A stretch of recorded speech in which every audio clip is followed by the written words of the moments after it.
Gi-livestream na sa Mandawi City Government ang kuha sa ilang mga CCTV sa kasapaan para sayon ang monitoring sa katawhan kung may overflow na bakini. Ang dugang detalye sa live report ni Nico Sereno. Nico? Says aron nga mas ma-maximize pa nila ang teknolohiya, labi na ni pag-monitor sa level sa tubig sa kasapaan kung mag-101 gipa-implementar kini karon sa Mandawi City LGU. Gikan sa Mandawi City Command Center, kundin hugot nga gi-monitor ang kuha sa mga cameras nga gi-instalar sa kasapaan, gi-livestream na kini sa Facebook page sa Mandawi City Public Affairs. Katuyuan niini, mapakita ang real-time situation sa kabarangayan ug sa kasapaan.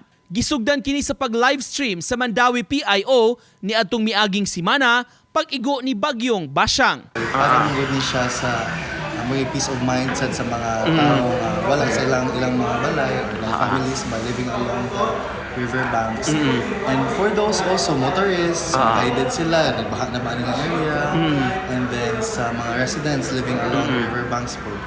Kaganihang buntag, labi na kay nagsigi pa ang uwan-uwan nga nasinati, gipangunayan sa mayor ang pag-inspeksyon sa command center. Nagpakisayod siya sa sitwasyon sa mga major waterways ug dunay lugar nga gipangbahaan na. Naman tayong mga early warning device na matingog man na siya once na maabot na tag certain level na taas na yung tubig.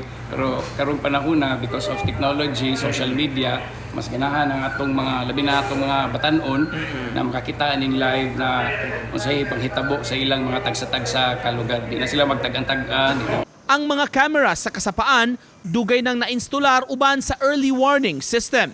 May 7 ka cameras sa kasapaan sa Mandawi ug may usa pa nga sa bahin sa Cebu City gibutang sa upstream nga parte sa Butuanon River aron mo pahimangno kung taas na ba ang baha didto ug paniguradong mupaingon na sa Mandawi.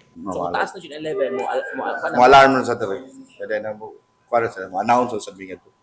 pa-alarm na. Yeah. So far ko adlaw sir ka na unsa man eksaka bagit siya kayo or So kad kagabi sa naman ito naman sa mga sapatuan. Although naikaran yan sa kagamay but identified yan as normal yapon ang Usa sa daling nabahaan ang parte sa National Highway sa Tipolo nga sukad pa kaganihang tungang gabii gibaha na. Hangtod kaganihang mga alas 7 sa buntag, taas ang level sa tubig maong naglisod pag-agi ang mga light vehicles. Hinuon, human sa pipila ka oras, nihubas ra ang tubig ug normal na ang dagan sa trapiko. Samtang mipasabot si Mayor Owano nganong wala dayon nakapagawas og advisory sa suspension sa face-to-face classes kaganiha. Dili man ako rin magbuot. So I have to coordinate with sa atong CDRMO, Pag-asa, and with DepEd.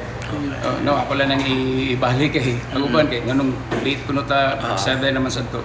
No, so ako lang ibalik kung na manggani na mga ilang tagpasensya gamay kay again dili ra ako ray usa ka buok magbuot ana. Ses balik nining pagpa-livestream sa sitwasyon sa kasapaan matod sa Mandawi PIO, regular na nila kining himuon para makampantisab katong nag-monitor gyud sa sitwasyon sa ilang tagsa-tagsa ka mga komunidad. Himuon kini matag higayon nga dautan ang panahon dunay mga heavy rainfall warnings o kun dunay bagyo. Ses? Dagang salamat, Nico Sereno.